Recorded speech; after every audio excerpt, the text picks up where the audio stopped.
Bismillahirrahmanirrahim. Assalamualaikum warahmatullahi ta'ala wabarakatuh. Alhamdulillahi rabbil alamin. Wa sallallahu ala sayyidina Muhammadin wa ala alihi wa sahbihi wasallam, amma ba'du. Kita akan menyaksikan podcast Kiai Aqil Siroj bersama Akbar Faisal. Itu nama channelnya begitu ya. Dan di dalam pembahasan ini Yai Said itu membahas tentang habaib. Jadi segmennya yang akan kita bahas adalah tentang itu. Yang mana ini berawal dari pertanyaan, ada mobilisasi pemikiran begitu, yang mana kelompok ini menyatakan bahwa apabila tidak sesuai dengan kelompok mereka, maka seolah-olah itu bukan Islam. Jadi ada stigma begitu ya, kalau tidak sama dengan kelompok ini maka mereka bukan Islam. Nah, yang dimaksud ini adalah para habaib. Ini kita akan saksikan, insya Allah videonya itu yang asli itu sekitar 1 jam, dan ada beberapa permasalahan, memang permasalahan pokok yang dibahas di situ, antara 3-4 permasalahan. Cuman akan kita bahas satu permasalahan saja dulu, yaitu mengenai mengenai nasab ini, mengenai habaib. Kita akan saksikan. Ada satu hal yang harus saya sampaikan di sini, Pak Kiai, tapi memang sedikit agak sensitif. Gak apa-apa. Ada sekelompok masyarakat yang tampaknya memobilisasi persepsi hingga kemudian seakan-akan bahwa kalau berbeda dengan mereka maka itu bukan Islam. Yang saya maksud itu adalah orang menyebutnya dari Yaman itu gitu. Kita butuh penjelasan seperti apa itu. Mohon maaf. Nah sebentar ya, jadi permasalahannya itu Akbar Faisal menanyakan habaib, cuman dia tidak mau menyebutkan habaib. Entah dia itu tidak tahu atau dia itu pura-pura tidak tahu. Ini kedua-duanya masalah ya. Apabila dia tidak tahu, seharusnya kan kalau mau bertanya itu research dulu. Ini kan podcast, masa podcast itu sang host itu tidak memiliki pengetahuan dasar akan apa yang dia tanyakan, supaya nanti terjadi dialog. Jangan sampai podcast itu dia menjadi penyebar propaganda begitu. Nah seharusnya ini masa permasalahan pokoknya loh, namanya saja habaib itu nggak tahu, dari Yaman itu apa begitu. Kita butuh penjelasan apa. Jadi ima dia itu tidak tahu dan itu parah, atau dia pura-pura tidak tahu. Nah kalau pura-pura tidak tahu, ini parah juga. Ada apa? Kenapa harus seperti itu? Begitu ya. Kenapa sih orang-orang sekarang itu harus menyembunyikan, kok harus pura-pura begitu? Jadi dua-duanya juga salah dilihat dari dua kemungkinan itu. Jadi dia tidak tahu atau pura-pura tidak tahu. Karena kalau tidak tahu berarti kan tahu. Nah itu.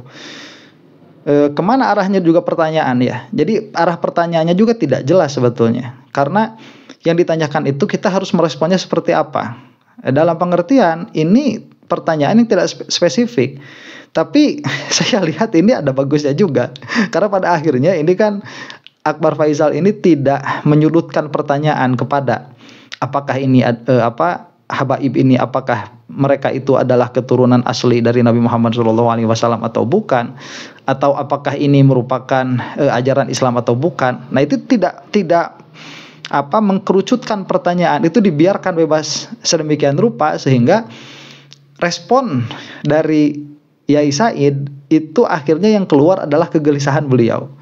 Nah akan kita simak ya. Maksud itu adalah orang menyebutnya dari Yaman itu gitu. Kita butuh penjelasan seperti apa itu. Nah, mohon maaf, sebenarnya mereka tidak punya otoritas ilmu. Tidak spesifik tadi. Iya. Silakan kalau ada musyawarah alim ulama, apa ada dari mereka? Nggak ada. Kalau tetap aja kalau sekarang jago-jagonya yang ahli ilmu agama. Sebentar ya. Nah ini kan kata Yai Said itu mereka tidak memiliki otoritas pengetahuan. Nah ini bagus. Jadi apa yang ada di dalam kegelisahan Yai Said, karena ini pertanyaannya tidak mengkerucut sama sekali. Jadi sebetulnya kita akan saksikan juga nanti bahwa kegelisahan Yai Said Aqil ini kepada habaib itu bukan dari keturunan tetapi dari keilmuan. Nah, apakah perkataan Yai Said di sini objektif atau tidak? Baru kita akan bahas begitu ya. Gus Baha contohnya, Kiai Afifuddin dari Situbondo, itu yang kalau musyawarah yang diskusi agama, hukumnya cloning gimana, hukumnya Jumatan di kantor seperti apa, hukumnya bunga bank apa, hukumnya keluarga berencana, walhasil hukumnya macam-macam. Terukur banget ilmu pengetahuannya. Iya, berdasarkan literatur, berdasarkan kalau nggak pakai Quran hadis, ijma qiyas, ijma konsensus ulama atau qiyas analogi. Itu mereka gudangnya. Kalau yang generasi dulu yang tua, Kiai Ali Maksum Jogja, Kiai Maimun, Mbah Mun, Kiai Ahmad Siddiq, itu luar biasa itu. Lebih tinggi lagi Kiai Wahab, Kiai Bisi Samsuri, kakeknya Muhaimin itu, Kiai Anwar Musaddad Garut. Itu yang megang otorita agama. Referensi ya, rujukan agama. Garut disebut ya. Tidak ada satupun keturunan Yaman yang mempunyai kemampuan seperti ini. Sebentar. Nah, ini baru bermasalah Yai Said itu ya. Tatkala mengatakan tidak ada satupun keturunan Yaman yang punya kemampuan seperti ini. Ini klaim besar ini ya. Ini keturunan Yaman dalam pengertian yang ada di Indonesia atau keturunan Yaman semua? Yai Said ini saya rasa paham sekali mantik ya. Kalau misalkan menafikan itu, tidak ada satupun keturunan Yaman yang memiliki kemampuan seperti ini. Seperti ini itu patokannya tadi orang-orang yang disebut. Salah satunya ya Gus Baha begitu. Gus Baha itu gak pinter-pinter amat, biasa aja begitu. Ya kalau dibandingkan dengan ulama-ulama nanti ada yang mentaklif kitab Bughyatul Mustarsyidin itu. Malah Gus Baha itu banyak sekali kesalahannya di dalam menjelaskan tauhid. Saya tidak mengatakan apa yang diintikodinya begitu. Dan itu sudah pernah saya bahas dan nanti akan saya bahas lagi. Jadi kalau patokannya hanya seperti Gus Baha misalkan begitu ya, atau misalkan kita mau lihat seperti Kiai Anwar Musaddad itu yang di Garut begitu, itu banyak sekali keturunan Yaman. Ini mengatakannya global loh ya, keturunan Yaman, bukan keturunan Yaman yang di Jawa begitu, bukan keturunan Yaman yang di Indonesia, tetapi ya keturunan Yaman.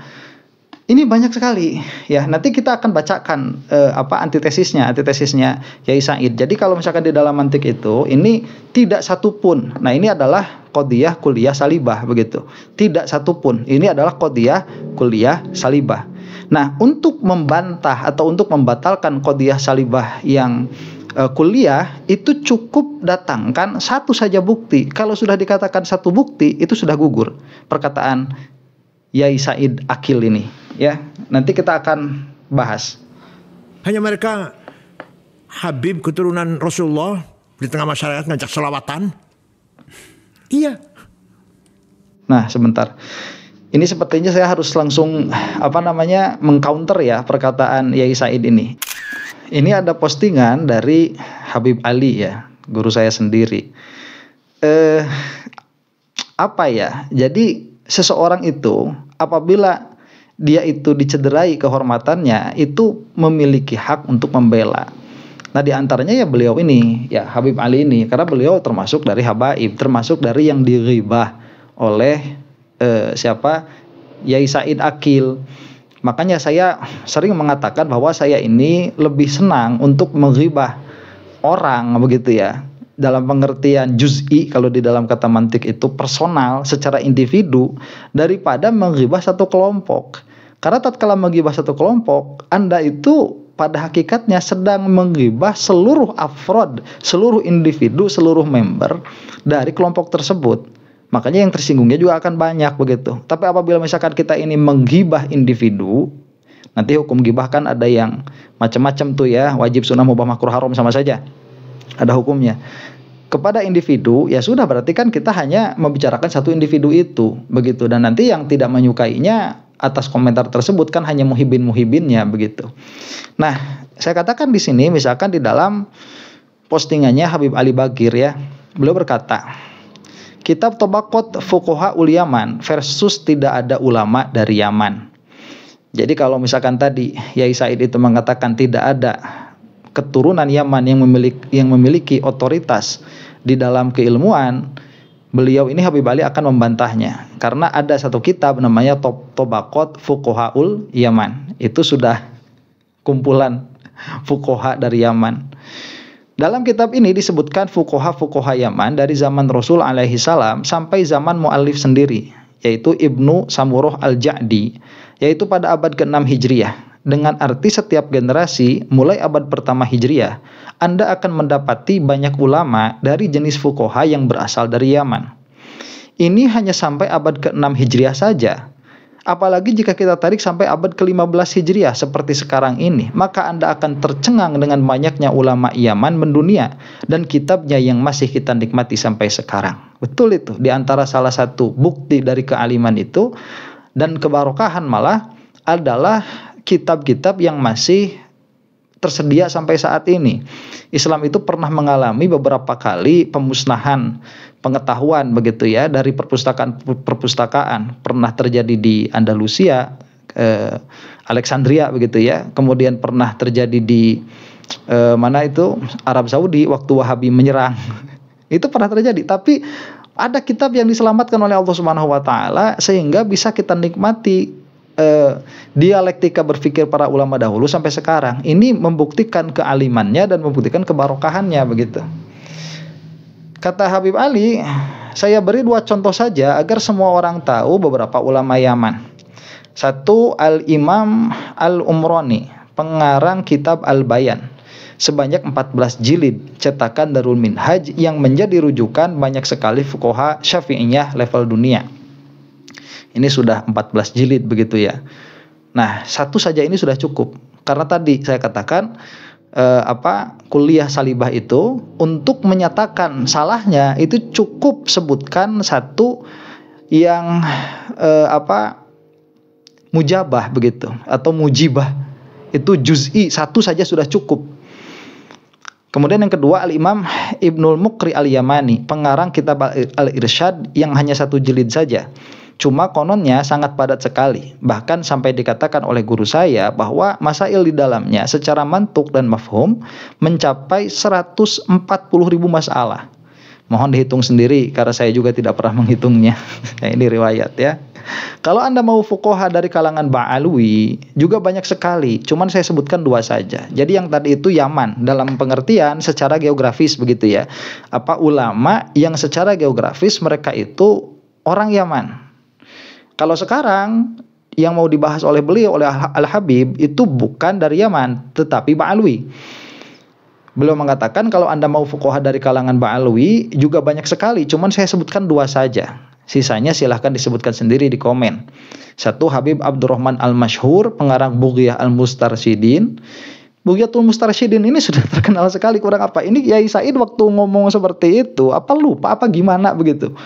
Yang kedua Habib Alawi bin Ahmad As-Sagaf, pengarang Tarsyih Mustafidin. Dalam mantik bahwa statement kuliah salibah seperti tidak ada ulama dari Yaman atau tidak ada ulama dari kalangan habaib sebenarnya sudah terbatalkan hanya dengan saya membuktikan kebenaran juz'iyah mujabah, yaitu cukup saya sebutkan 1 saja. Itu tadi ya, dan Habib Ali sudah berbaik hati, sudah mengatakan 2 ini. Ada ulama dari Yaman atau dari kalangan habaib, maka statement tersebut sudah tidak ada harganya.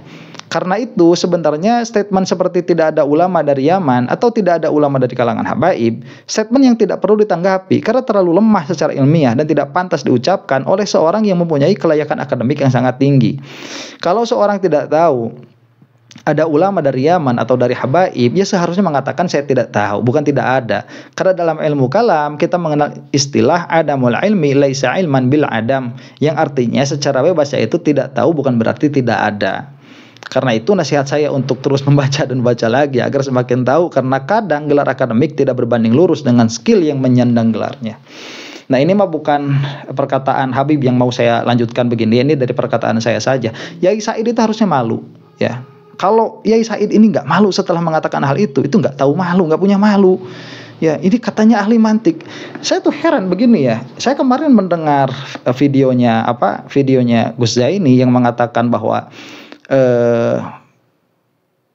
Kiai Said ini bukan orang sembarangan begitu. Ini tidak sekelas Imad begitu. Saya katakan dalam hal ini dia itu sekelas Imad sama saja. Jadi yang namanya ilmu itu kan dia sifat ya. Sifat yang mana ta'alluqnya itu kepada maklum itu satu-satu. Jadi kalau misalkan kita katakanlah misalkan Imam Syafi'i dan kita katakanlah misalkan saya lah begitu ya. Biar enak nih perbandingannya. Saya ini kan tidak setai kukunya, bahasanya seperti itu ya, daripada siapa? Imam Asy-Syafi'i, tidak sedebu tidak sedebu butiran yang keluar dari kudanya Imam Syafi'i. Pengetahuan saya itu kalau dibandingkan dengan Imam Syafi'i, dalam pengertian masail yang diketahui oleh Imam Syafi'i itu lebih banyak daripada masail yang saya ketahui, jauh tidak bisa dibandingkan. Nah, berarti kan ada ilmu, ada maklum begitu ya. Ada ilmunya, ada yang diketahuinya. Makanya kita bisa mengatakan seseorang ini ilmunya banyak begitu. Karena memang ta'alluq, ilmunya itu banyak. Tapi sepintar-pintarnya Imam Syafi'i itu tidak bisa menjalankan aplikasi Android gitulah, gampangnya tidak memiliki pengetahuan. Ya nggak ada kok, cuman kan tetap itu ilmu begitu. Jadi dalam pengertian ya Imam Syafi'i ini kalah sama kita begitu, yang bisa mengoperasikan Android. Kita tahu bagaimana cara menyetel password dan lain sebagainya. Nah, makanya ilmu-ilmu seperti itu kan di sisi Allah Subhanahu wa taala itu tidak berharga begitu. Ya dalam asalnya, kecuali nanti kalau misalkan dijadikan wasilah bagi sesuatu yang lain. Nah, dalam pengertian bahwa Yai Said ini dalam podcast selama 60 menit, itu 1 jam lebih, itu memaparkan fakta yang luar biasa banyak dan kita salut dengan pengetahuan beliau tentang perkara itu. Tetapi kalau sudah masuk bab habaib, ini begonya udah kayak mukimat begitu, udah sama saja kayak mukimat. Heran saya itu. Ini gimana Yai Said ini? Aduh. Kita lanjutkan ya, sebentar lagi nih. Ada nggak sih dengar nggak Bapak dari mereka yang mengeluarkan fatwa yang manfaat tuh masyarakat banyak. Tapi kenapa masyarakat memberikan ruang kepada mereka? Karena mereka memanipulasi keturunan. Nah coba kalau sudah dari sini, kalau sudah dari awalnya sudah salah, kesananya bakal ngelantur terus. Jadi Yai Said ya yang terhormat semenjak awal sudah mengatakan perkataan atau statement yang salah, kemudian membicarakan terus menerus selanjutnya begitu beberapa puluh menit atas statement yang salah ini, akhirnya semuanya melantur. Kemudian nanti kan pertanyaan Akbar Faisal ini kan, kenapa kok bisa diterima di masyarakat? Lalu masyarakat itu melihat bahwa habaib ini besar kecilnya begitu ada alimnya, mereka memiliki otoritas pengetahuan, otoritas kealiman, mereka memiliki hal itu. Nah karena ini dinafikan, akhirnya kesananya ngelantur, bikin narasi sendiri Yai Said ini. Kita dengarkan. Memang ada di Qur'annya. Qul la as'alukum alaihi min ajri illa al-mawaddata fil qurba. Kalau katakan Muhammad, saya tidak meminta imbalan, tapi satu aja saya minta, cintailah keturunanku. Kalau betul-betul keturunan. Nah, kalau palsu dalam atau itu ayat secara umum, secara khususnya yang baik, cintailah keturunanku yang sesuai dengan yang sesuai dengan Islam. Jangan dibawa ke wilayah personal. Jangan general, itu adalah hanya kalian saja gitu kan. Dalam pemahaman Pak Kiai yang Nah sebentar, ini sepertinya lebih asik kalau kita pisah videonya begitu ya. Ini saya sampai sini saja dulu. Tatkala Yai Said ini mengatakan bahwa tidak ada ulama dari keturunan Yaman, padahal yang dibandingkannya itu cuman Gus Baha begitu dan yang lain-lain begitu ya. Kalau yang lain-lain saya tidak tahu. Kalau Gus Baha itu saya tahu karena beliau memang aktif di medsos. Ya kita yang punya ilmu juga kan bisa bisa menimbang-nimbang begitu. Jadi apa